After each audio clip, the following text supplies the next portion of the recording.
So, Emmy, when we were deciding what we wanted our banter to be, we thought we might want to joke about true crime podcasts. Yeah. Because candidly, this book feels very true crimey. And I am very into true crime, and you're not. Somewhat, but yeah, lesser so than some girlies out there. Sort of. But as we were talking about true crime, we had to completely scrap that plan because I realized that there's a word that Emmy can't pronounce. That word is documentary. You mean documentary? And Emmy says documentary. It's a documentary. It's a nature documentary. That's not a word. And then she spent fully 5 minutes convincing me that this was somehow the British pronunciation of documentary because you were like, I watched PBS as a kid. I watched a bunch of British television as a child. And then I had to look it up and YouTube the pronunciation to prove to her that this was not accurate. I don't even say it the British way. You really don't. No. And so here's my theory. And this, I hope that other readers recognize this in themselves. Sometimes, especially when you're a young reader, you will read a word for the first time and you've never heard that word spoken aloud. Yeah. And you just decide how it's pronounced. Like, oh, I think it's blah, blah, blah from the things that I've learned. Exactly. And you make an assumption, and it is not until many years later when you use that word for the first time in casual conversation, because you fully know what it means. You understand the context of what that word means. Yeah. You use it correctly, but you say it really wrong. And I think that is what has happened with you and the word documentary. I know. And you're not the first person to comment on it. And it's just one of those things that so many people have tried to correct me that at this point, it's like I say it's 50-50. Sometimes I say it right. Sometimes I say it absolutely garbled. So what I think we should do for this episode, because I don't want you to stress out, because you are going to mispronounce. I'm just going to say documentary. Just go with your heart. And we're going to put up a counter on the screen for anyone watching our YouTube to count how many times you have said the word documentary incorrectly. Yeah. Just as a little funsy. Yeah. I think that's fair play. Okay. So that's what we're going to do. But it's okay. We can talk about the book now.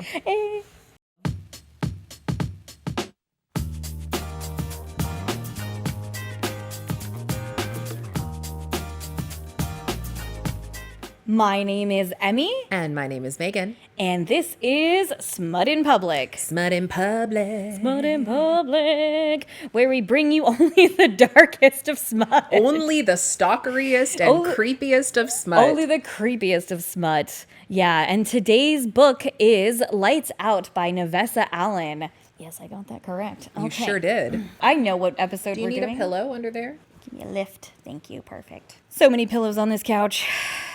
We're going to have a new setup. Yes, Yeah. I'm very excited about that. We're working on a more permanent podcast location because currently we film this on my living room couch. Glamorous, isn't it? Yeah, the first thing we said, we were like, let's do a podcast. And I was like, Megan has the podcast house. She has the spot to do the podcast. I do have a very loungy this couch. This couch, yeah. My couch looks way crappier than this. My cats have destroyed it. And also Mine have been kind. That's the we also had a new couch. We got 2 new couches. And then Paul decided he didn't like the new one. And he went back to the old one. So we have 2 newer couches, which the cats have destroyed, and the old one, which fits Paul's body perfectly. And the cats have not done anything to. Fantastic. I'm so annoyed by our living room, to be honest with you. Well, I'm glad that you're here. Thank you. I enjoy your living room more than mine. So stay as long as you want. Oh, so I'm never leaving. I live here now. Honestly, with how much effort this podcast takes, it kind of does feel like you live here, and I'm not mad at it. Honestly, I've sent mail to your house, which, by the way, according to squatter rules, that makes me a resident of this house. I'm fine with this. Oh. Are you going to pay rent? Ooh, I've got bad news about that. All right. Today's book is Lights Out by Navessa Allen, and it is an Into Darkness book. It's the first one, and it's planned as a 3-book series, and she currently has recently released number 2, which is called Caught Up. So there will be 3. She's working on it.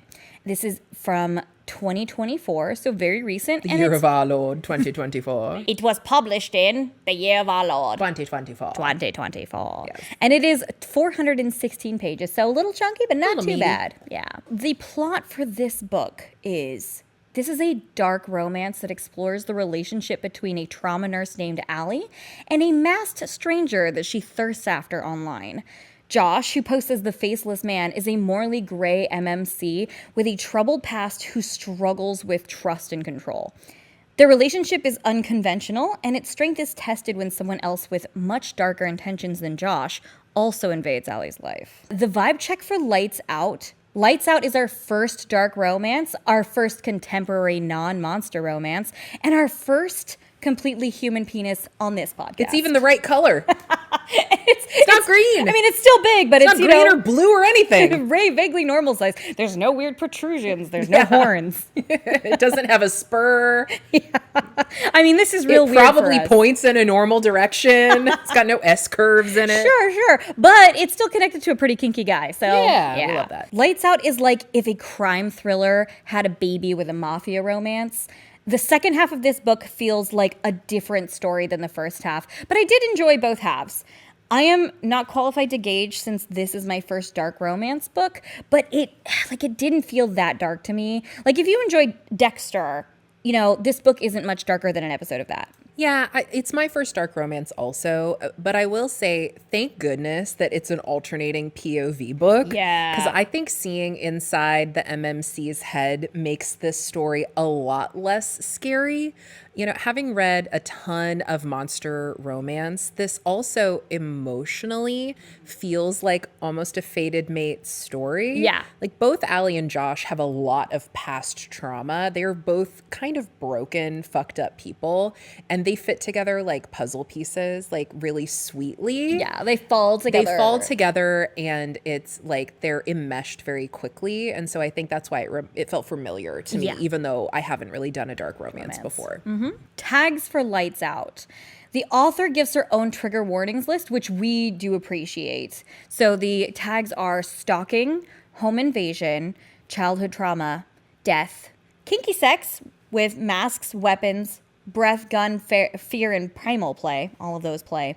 I have never heard of primal play before this. Maybe I just sort of take it for granted because we normally do monster books for romance. And I think that just kind of comes like, it's part of it. Yeah, like when you're reading a werewolf book, you don't have to point out that it's going to be primal. That's pretty the sale. much just on the tin. Yeah. But I guess when it's normal humans, it's good to point that That they out. have to be like, oh, he's going to get all rough Yeah, on it's ya. like that song. It's like the Nine Inch Nails song. Oh, yeah. Can we clip? Are we allowed to clip that without Yeah, I think licensing so. it? Yeah. This was a lie. Emmy could not, in fact, get Closer by Nine Inch Nails licensed for a Smut Book podcast. Subscribe, and maybe someday we can. Oh, yeah, the gesturing. That's good.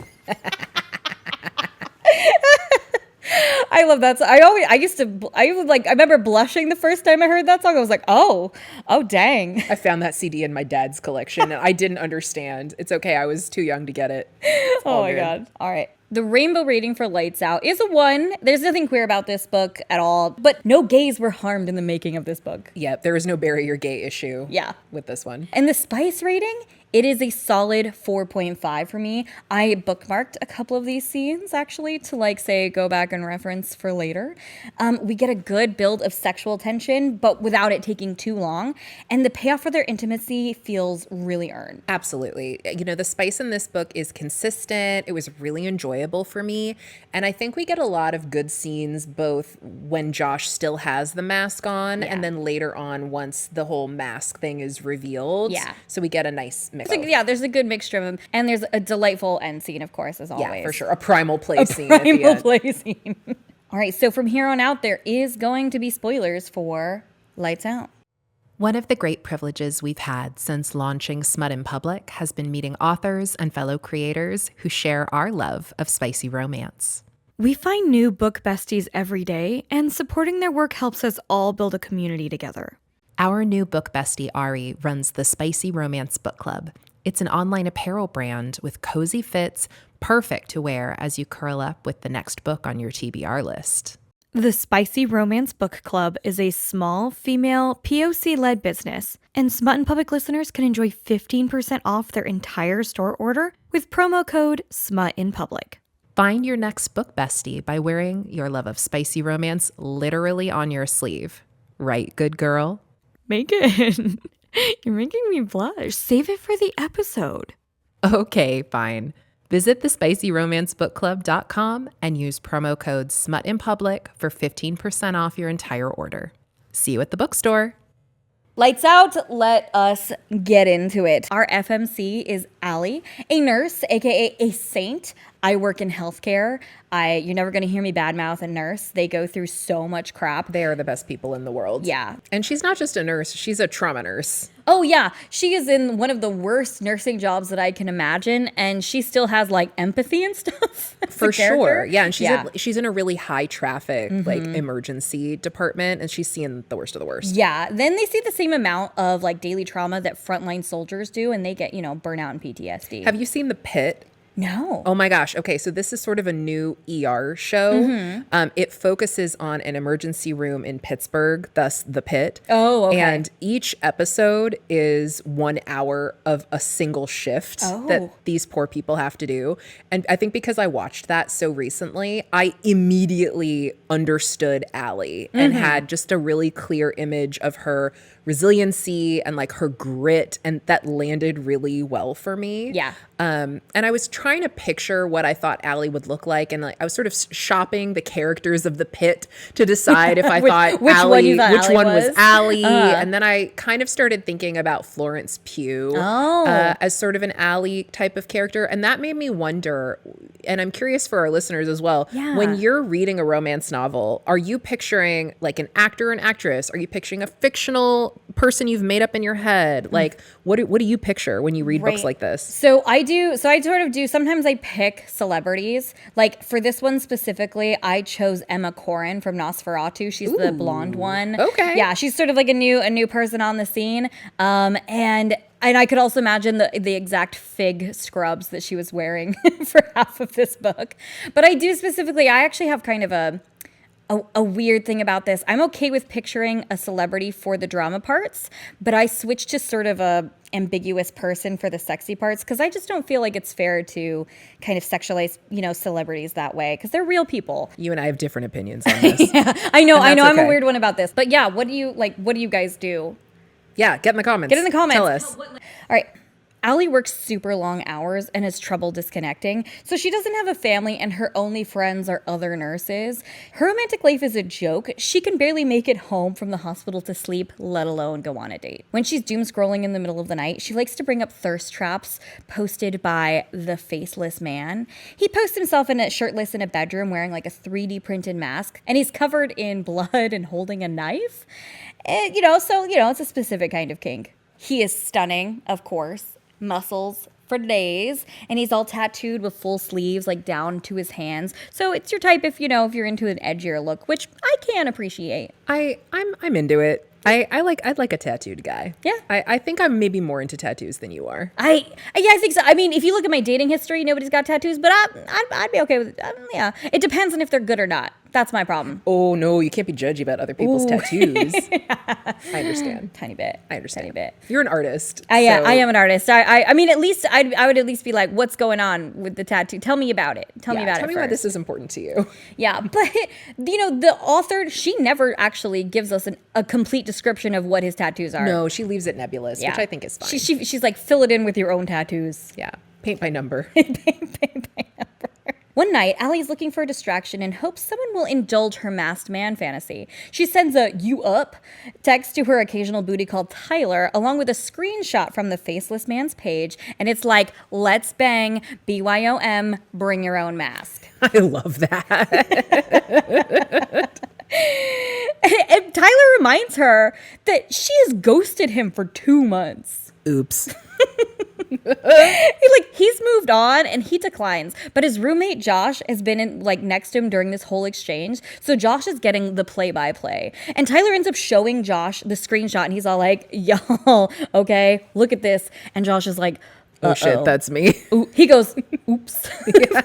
Because Josh is the Faceless Man and Tyler does not know. Thank God Tyler is so out of it that he doesn't recognize his own shirtless roommate despite the tattoos. He's not like, hey, isn't that the weird BDSM special effect bed that you bought that's in your bedroom? That headboard looks eerily familiar. Tyler makes no connections at all. He was playing games at the time. And you know what? They specifically say that he erases the message off of his phone so Tyler can't go back and take a closer look. And Tyler's like, that's cool, man. Yeah, he's I like, don't whatever. care. I didn't need a random shirtless dude on my phone. That's right. Got enough of them around my apartment. Yeah. So this was my first exposure to this particular kink with the masked man kink. And I do like, I've got questions. Like, Megan, I do have you know so more many about this? opinions about this. All right. So Please lay them on me. Okay.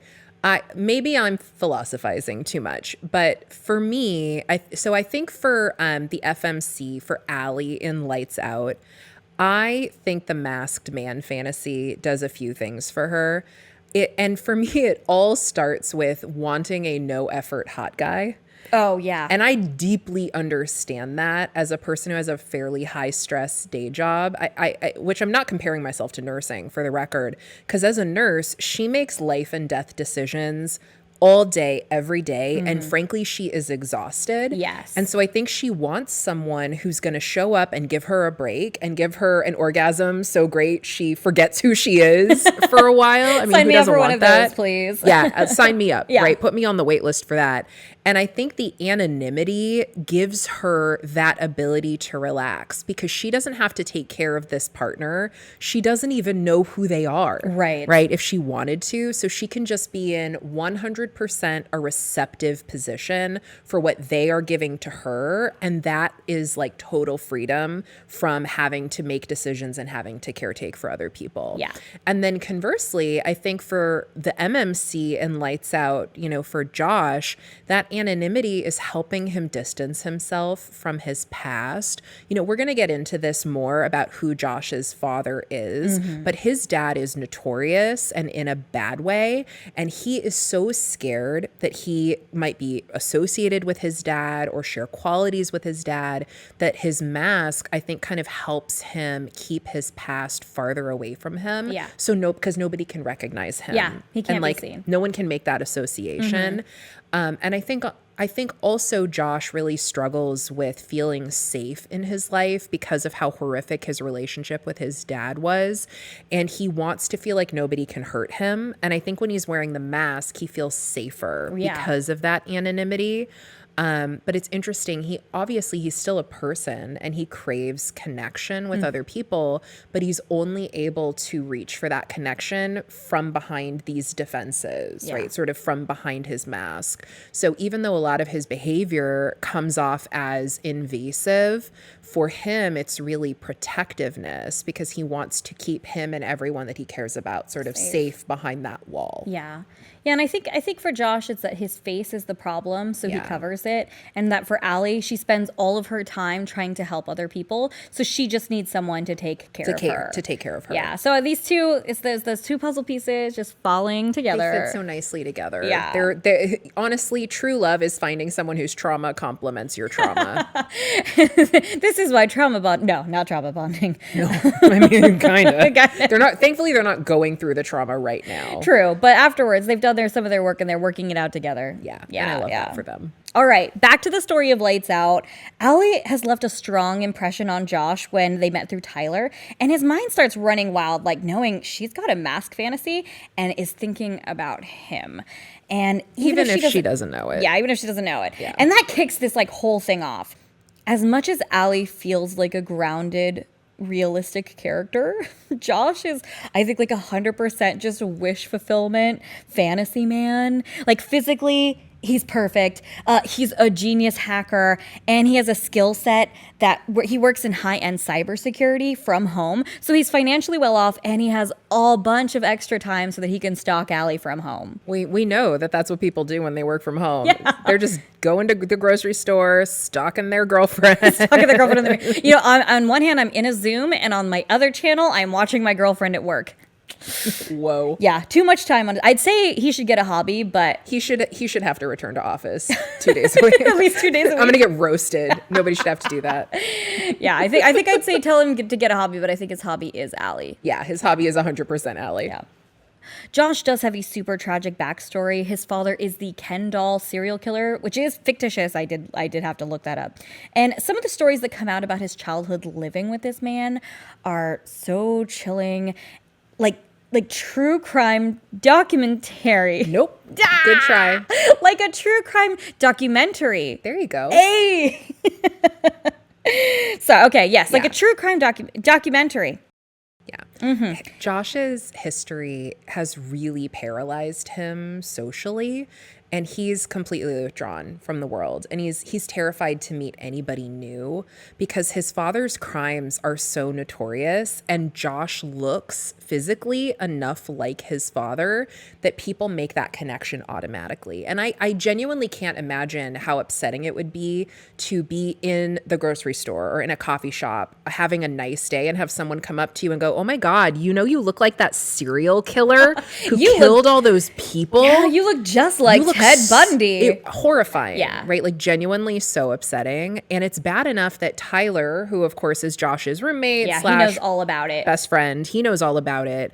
And Tyler won't even date girls that are into true crime because it makes Josh so uncomfortable. Yeah, good guy, Tyler. Yeah, I actually really like their friendship in this book. Yeah, it's you know? really sweet. This was a good example of male friendship, I think. They're very nice bros. And Tyler definitely has Josh's back. It's to the point even when Josh is like, ooh, what if I am interested in Allie? Tyler's like, thank God. Oh yeah, please go after her. Yeah. If no you were bro into, code here, man. Yeah, he's Just like, if do you were it. into anyone, I would be excited. Please, Yeah, please, Tyler's please. just thrilled that he is interested in doing anything that involves leaving their apartment. Yeah. So Josh does a little hacking and he finds out that Allie isn't just a fan, she is a super fan. My favorite comment that he finds of hers is, and I quote, "This man is always coming on my FYP and never on me, and that's a tragedy," which 100% sounds like something I would say. I would never say that. I'm a little bolder in my commenting. Oh than you man, I would be like, what a lovely video. Thumbs up, thumbs up, thumbs up. are. Meanwhile, I'd be like, break into my house. Well, between the two of us, one of us is getting the masked man and the other one's getting passed. Clearly, the masked man is for me. Yeah, that's okay. That's okay. Anyway, Josh's obsessiveness is revved up knowing that she has the same mask fantasy that he wants to live out.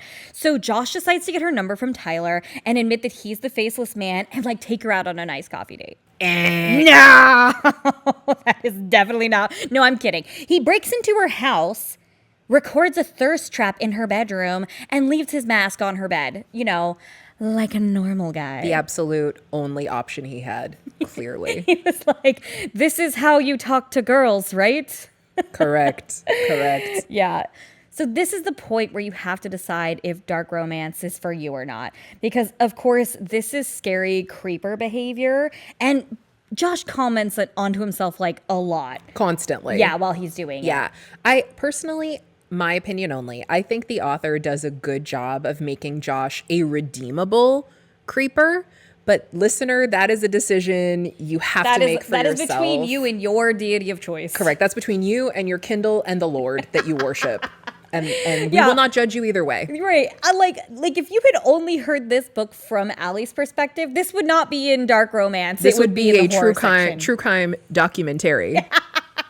Correct. Yes. Yeah. So I'm really glad that she put his POV in there too, because too. I would have been much more icked out by this. Yeah. I think seeing these inappropriate situations from Josh's POV was definitely a good call, and it made the book way more enjoyable for me. And I also found him very charming because he's so hypercritical of himself, and he's constantly worried about his own motivations for these behaviors and for these fantasies. And maybe I just really like introspective people, Yeah. but I definitely feel like a sociopath would not be constantly saying, am I crazy? Is If this you ask bad? yourself that question that many times, you're not. You're probably fine. not. But a sociopath would not be sitting around worrying. No, very about this. true. And like as the child of a narcissist, I did recognize a lot of this behavior that he did with checking in, going, is this right? Is this like bad behavior? Is this things that my parents would do? And I did really empathize with a lot of his sort of double checking, you know, because I do that a lot. It's a trauma response for Yeah. Josh. Yeah. He's constantly doubting himself because, again, he really wants to put distance between anything that reminds him of his serial killer dad. So while he's sneaking into his girlfriend's house, right, he is like, is this serial killer behavior? But I mean, it is, Josh. It is, but it's but okay. We forgive you. He does specifically go, I don't want to rip her up or kill her or anything like that. He finds that he doesn't have any of those desires. Oh, he gets along with her cat, too. Oh, yeah. That's a good segue. Yeah, Allie has this long-haired black and white cat named Fred. I love a cat lady. I love a cat with a people name. Yeah. Oh, a cat with a people name. Little Fred. And Fred hates most people. So immediately I was like, I know this is a plot point because the cat instantly likes Josh. And later on, this helps Allie believe that the faceless man is a good guy because, despite the creepy shit that he's been up to, her cat likes him. Yeah, if my cat likes him, then he's probably okay. Yeah. Because my cat doesn't like anybody. My cat doesn't even like Tyler. Yeah. I've got a cat that also is like only you. And I'm like, please let anyone else pet you. Please. No. Jack's not into it. He's not into it. He's a monogamous cat. He's also a cat with a people name. He is. You did give your cat a people name. I did. My black and white people cat. My black and white cat has a people name. That's very sweet. The next time Allie comes home, she finds the mask and she freaks the hell out. And she grabs one of her 3 guns and clears the house.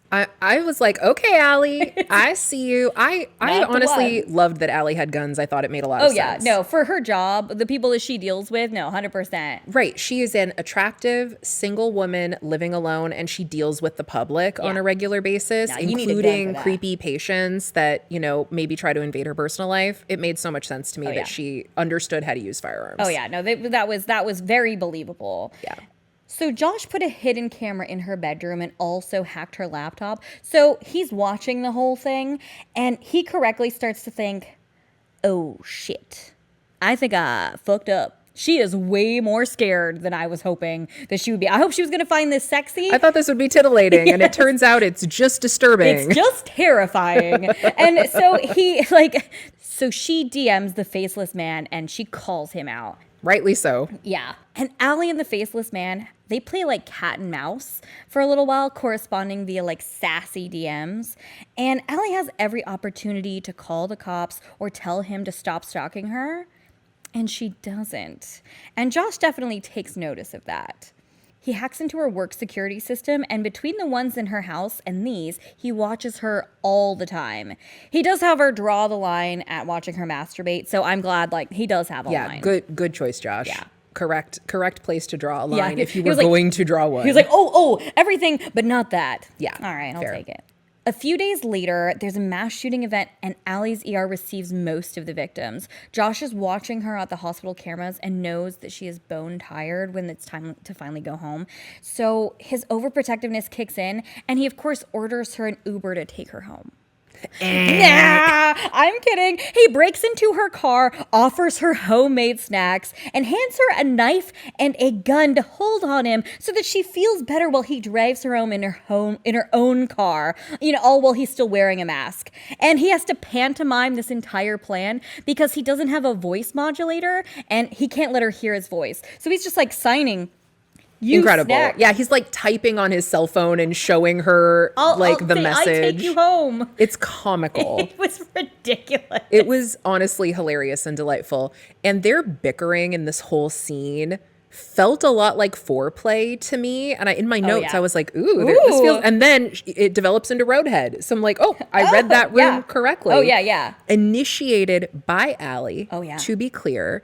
And this was not that surprising to me because Allie has already shown that she's fine with casual hookups. Tyler was a pretty casual hookup. And she has been fantasizing about this specific guy. Oh yeah, she specifically was like, ages. I want to put it in my mouth. Yes. So I think it's fair to say that she is pretty obsessed too. Mm-hmm. And okay, he is stalking her, but so far all of his behavior has been kind of more protective than controlling. And also he brought snacks. Oh, yeah, So he brought you homemade bring snacks. me some homemade trail mix. Yeah. You bring me homemade trail mix, little toasted peanuts. We can start a Put some conversation. M&Ms in there. Oh, I'm in. extra M&Ms. Josh puts M&Ms in his trail mix. Oh yeah, like the good boy he is. Like they're probably peanut butter M&Ms. Ooh, the peanut butter M&Ms. Oh yeah, okay, yeah. Josh Roadhead is is such a definitely g- looking a bit more on the. Josh is such a good boy. You're right. He's absolutely a good boy. But big plot point though. during the roadhead, Allie accidentally stabs the faceless man with a knife. I died. Yeah, they're just getting like really into it. Are you doing the tug train? Hold on. Is that the midnight tug train? Oh, different angle. Oh, so yeah, this was further down. They're driving, okay? Right? More. No one listening to this on Spotify or Apple is going to have any idea what's happening. Emmy. I'm waving my hand around in inappropriate hand gestures. And I do think this one's a bit more of a lower down, more like a stick shift situation. Yep, Emmy's working a stick shift. That's That's what she's it's the midnight pantomiming. stick shift. Yep, as opposed to going hand over with a rope, Yes. And as if she was ziplining. the The tug train is above orc- the head. That's the orc size position. Yeah. And the down gear shift gear is Yeah. the Josh position. And I so got you. she does, however, decide to do this particular thing with a sharp thing in her hand. And, Yeah. I can She understand does roadhead with a knife. She gets lost in the moment and accidentally stabs him. And you know what? He takes it like a champ. He takes it like a total man. He absolutely does. And so when she's bandaging him up later, because, she's like a nurse. I'm so sorry I stabbed you. Let me tend that for you. Yeah. She takes a bit of his DNA and like blood on the bandages and she freezes it. Smart. And she's freaking on it because she takes that sample to her hospital and asks them to run the DNA. Oh, yeah. And so the plot point of his father starts basically ticking. It's a ticking time bomb. It's not going to go off yet. Yeah. But now it's ticking. Yeah. And again, Allie is so smart. Oh, yeah. No, she uses every trick in the book. She's like, I'm going to find out who you are. I'm going to figure out. I'm going to get you back for you breaking into my house. I love Allie. Maybe in the meantime, we'll do some fun car tricks. So Josh does not stay the night, which antagonizes Allie. And I got a lot of entertainment out of Josh's escalating behavior over the next few days. He buys her a security system after breaking into her house because only he is allowed to break into her house. Gosh darn it. He keeps the codes for everything so he can sneak into her house and leave her food in her fridge. And he even shovels her walkway out of snow before she can wake up. And it turns out that Josh's love language is secretly just being one of those brownie elves that comes and fixes things for you. Yeah, while like the you're kind sleeping. that come and cobble your shoes. Cobble your in shoes. the night. He just comes and he does little acts of service while she's sleeping, and it's super adorable. Yeah.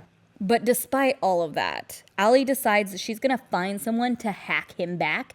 And It's part of their like cat and mouse yeah, game. she's like, hey, wait a second. She's like, I gotta get this guy back. Hey, wait a second. Doesn't Tyler have a roommate that's like a cybersecurity guy?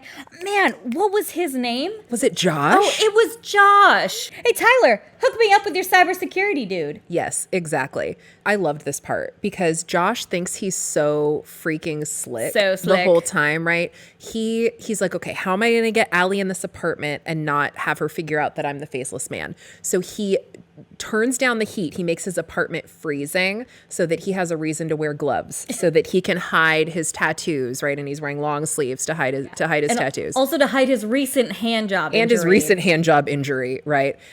He makes sure he like keeps her away from his bedroom. He like meets with her out in the living room so she can't see the sets where he films his The thirst very traps. recognizable bedroom. Incredibly recognizable.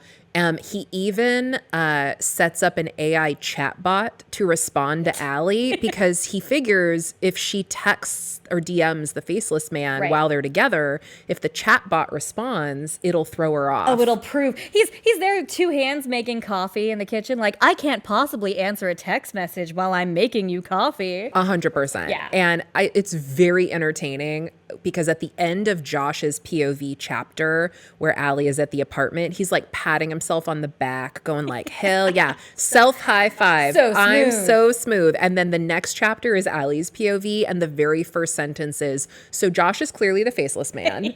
And I loved that. See, I did think it was cute, but I was a bit like, oh, that was a bit too easy. But then I kind of remembered, how many 6'4" guys do you know that are in super cybersecurity That are also locally? built as fuck. Oh, yeah. Like tall and built. Yeah. And also, she does specifically say, oh, I think the reason he was texting me in the car was because I was going to recognize his voice. Good Yeah. point. And so she was like, yeah, it's Josh. It was somebody that I had met before, and it's obviously him. Yeah, I thought it was so realistic that Allie would have figured out that Josh is the faceless man. Because one, she's so smart. Oh, she's and so smart. so capable. Yeah.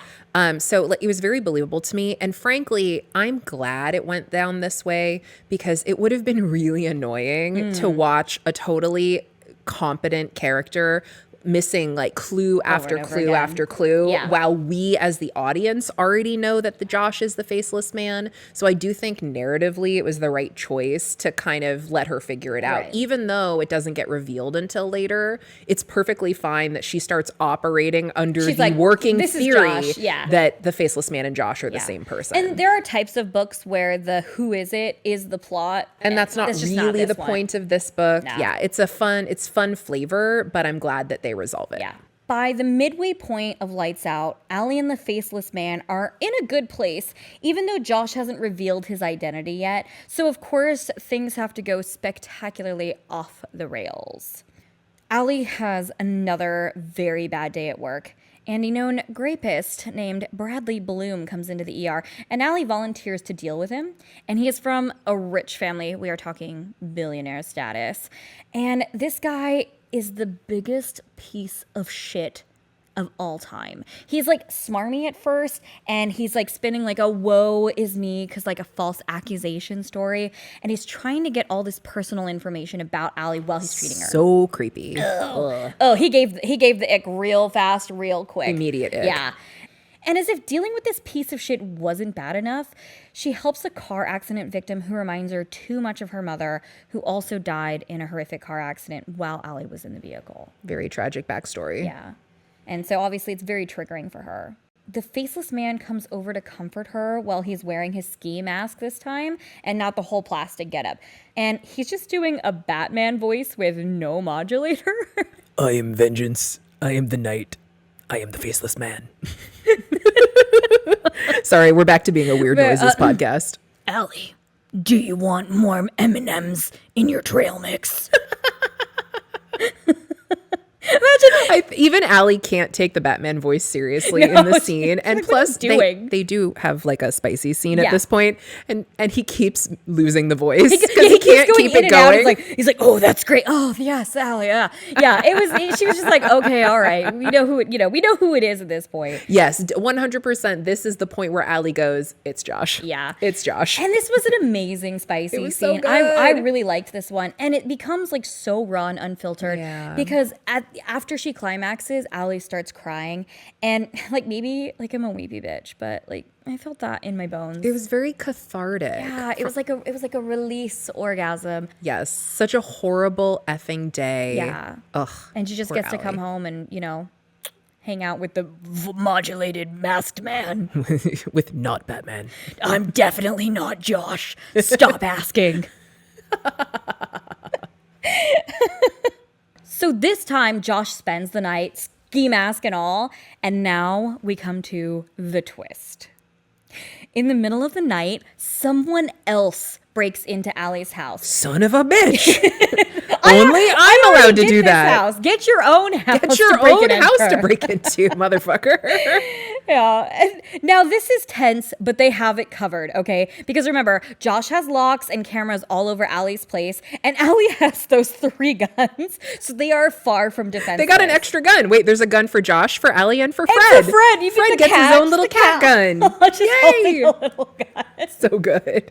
It's still scary as hell, though. Yeah, it is still scary as hell because it's like a ski mask fight. Oh, yeah, it's like the okay? Battle of the Balaclavas. I imagine like the Spider-Man. Just pointing at each other. Why are you here? You're breaking into the house. No, you're breaking I'm into the house. already here. I'm breaking into the house. He's breaking into the house.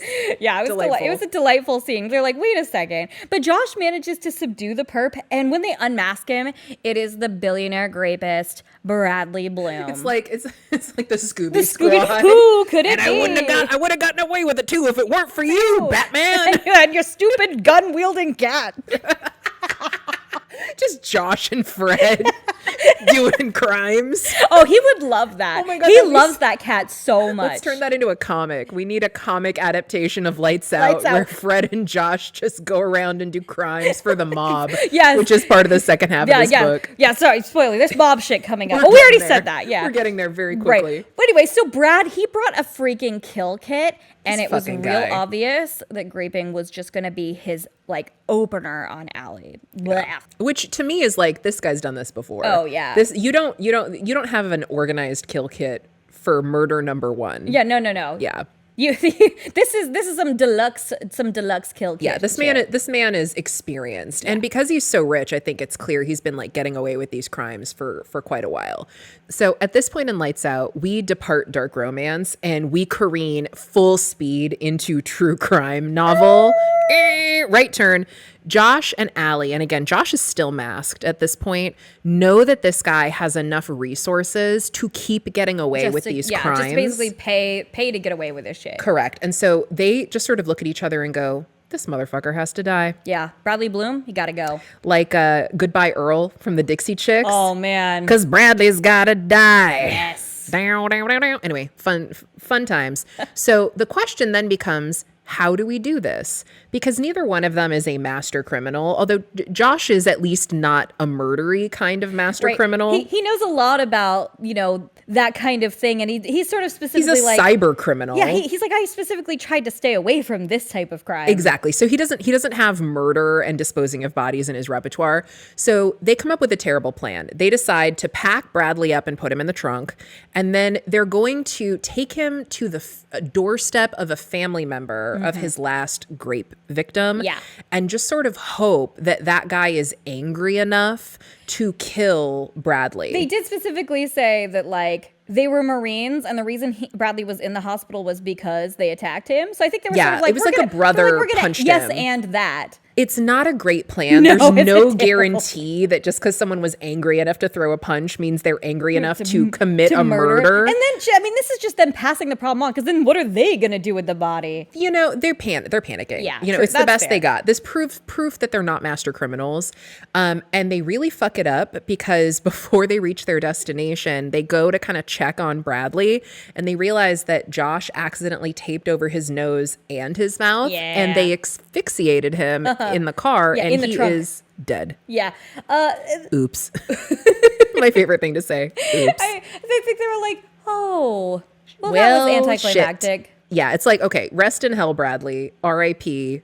You got what you deserved. Yeah. Go fuck yourself. Yeah. And the end of that scene, I died laughing because Josh finally like rips his mask off, not to reveal himself. No. He does it to puke in the bushes. Yes. Yeah, dead body. Yeah, he's so grossed out. And then Allie, who gets so many good lines in this story, says, now's probably a bad time to gloat that I was right about your identity, isn't it? He's like, the worst time. Thanks, Allie. He's covered in vomit, crying, and she's like, Neener. knew it. It's really funny. It's It's honestly so good. Like, I don't normally support all that much vigilante justice, but in this particular case, yeah, I was all right with that. Yeah, Bradley good. can go. In the context of Lights Out, good riddance to bad rubbish. Yeah. Yeah, and they saved a lot of lives. True fact. By shuffling Bradley off the mortal coil. The mortal coil. Yeah, and honestly, is it even murder? I mean, it's involuntary manslaughter. It was an accident. It was an accident. Yeah. I think they could get off light if they got caught. Allie and Josh are discussing what to do with Bradley's body, and out of left field, Allie is like, well, let me call my uncle Nico, which we have not heard about up to this entire point in the entire book. Yeah, it turns out Allie is Allie Capalucci. Yes. Of the Italian mob. Italian mob. Right? Convenient. It made me suddenly think that I assume that this entire book takes place in Chicago. Ooh, good. Yeah. Yeah, why not? I haven't read many mafia romances. But I do know that it's a thing. It is a super popular trope. I see a lot of them. Yeah, so that's got to be the inspiration. I think that must have been the inspiration for this. Allie's always tried to keep that side of her family at arm's length, but she is in the shit now. And she shows up at Nico's mansion unannounced in the middle of the night with a body in the trunk. Hey, uncle. I've got something in the trunk for you. Nico is more than happy to help his beloved niece, the last blood family of his dead brother. But Nico is under FBI surveillance, so mobilizing help needs to be fast and quiet. The chapters that followed this felt like Steven Soderbergh, like Ocean's 11 style movie. Of cut yeah, throughs. Totally. Fast cuts. high tension, split screen. There's like action happening in all these different locations. Yeah, and there's a narration going over the top of it, like, then we're gonna move his body down to the docks and you're never gonna see him again. See? Yeah, there's mobsters hiding a body over here on this panel, and like Allie's car is getting a once over detail. Yeah. And, like over here, Josh is getting questioned at gunpoint by Nico Jr., which like honestly fair play to Nico Jr. because if Allie, this is the first boy she's brought home and she brings him home with a corpse, Yeah. I would also be like, maybe this guy's a bad influence. I don't know if this guy is a good influence. I don't know on if you, Allie. you're good for my niece, Allie. I got questions We're doing and I'm really going to need some offensive answers. Italian mobster accents right now, and I'm not going to apologize. Sorry if this is vaguely racist. We better never do a mob romance. Oh yeah, I think this is canceling us out of the mob romance thing completely. We're self-canceling. We have self-canceled. Oh my god. If you've been listening to us for a while, you know that we do spoilers, but we try not to spoil everything. So from here on out, for the Lights Out wrap up, there are two big things that need to be resolved. Number one, Allie finally needs to get the DNA results back from the blood samples that she collected when she accidentally stabbed Josh during the roadhead. And she finds out that he's 50% DNA matched to the Ken doll killer. Yeah. And which Josh has not found the time to tell her about in between all the murder. Oops. We'll do an oops count and a documentary count. It'll be on the opposing sides of the screen. It'll be great. So they have to work through that failure to communicate, which is very satisfying. And it even comes with the grossest story that Josh has about his dark past, which involves unintentional cannibalism. I don't even want to talk about it. It was so gross. It was pretty bad. It was- There's a reason It that involved Josh a is a cookout. vegan. I don't want to be involved. Oh, I can never go to anybody's barbecue again. Yuck. Right. Second, the crime cover-up team realizes that Allie's personal information is probably all over Bradley's devices since she was his last intended victim. And it's too obvious a link between Brad and Allie to leave these hanging out there for the cops when they start looking into Bradley's disappearance. Valid. Yeah. So Josh and Nico Jr. devise a plan to break into Bradley's home so that Josh can use his hacking skills and wipe all traces of Allie from Bradley's phone and computer. Yeah. And so this was my first dark romance. Yeah. And frankly, I loved Lights Out. I really did. The only thing I will say, and I mean this constructively, is I think the pacing of the book could have been better. Yeah. Because it really felt like two different books. Yeah. Yeah, the first half, of course, is steamy stalker romance, and killing Bradley felt like the peak that happens at the end of the book. Yes, I was confused because when he killed him, I went and I checked my And it's like book pages. 60%. Yeah, and I was like, wait, this is only halfway through the book. What the heck is the rest of this book about? Correct. And at that moment, the story tension was really, really fantastic.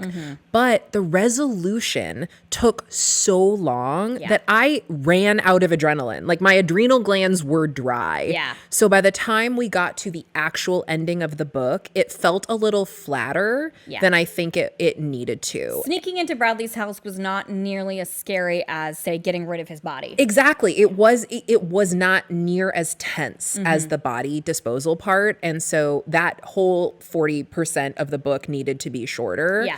And I think the best way to have done that was to move the DNA reveal to before the murder. Earlier in the book. Yeah, because that's the thing is it's like, oh, we killed Bradley. Oh, we got to hide his body. Oh, by the way, I have a mafia family. Oh, by the way, you got to meet my mafia family. Oh, now we got to get into Brad's house. Oh, and also, We need a bunch of serial killer. backstory exposition Yeah. about Josh's dad so that him and Allie are on the same page. Like the author needed to find one or two things to have moved to earlier. Yeah. Maybe even the mafia family could have been revealed before the murder. Yeah, that too. That would have been a less of a what the heck? I needed like 20% more book before the murder so that the peak happened in the what I felt like was the correct place. Yes, for the yeah. pacing The climax of the book. comes halfway through, and it's still enjoyable for the rest of it. But it's Just a different pacing. book. It's just Yeah. a pacing problem. But yeah, for me, this is at least a 4.5. Okay. I wish I could give it like 4.75. I mean- Especially for my first dark romance, I Right. loved it. We make the That's rating true. system. 4.75 stars it is. I'll put 4.75 stars above you.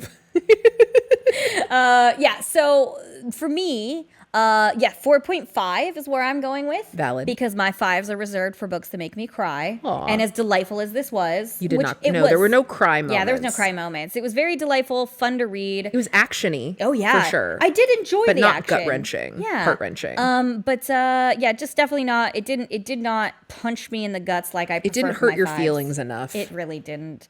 But you know what? As soon as I finished the first one, You bought the I second bought the one. second one. Yeah. and I'm really excited to do that one. If people enjoy this episode, Oh yeah, for sure. Get in the comments. Yeah. And if you again, this was our first non-monster book. And if you want to see more of that, if you want us to do the sequel or you want us to do other non-monster romances, we really need your suggestions. Yeah, Because again, please we do. do not know what's good. Yeah, we're bumping around going, is this a good one for an episode? I don't know what normal penises look like. So I'm going to need your help and your advice. I need to know. Find me the books that have normal Meanwhile, my penises. husband is in the other room going, what the fuck?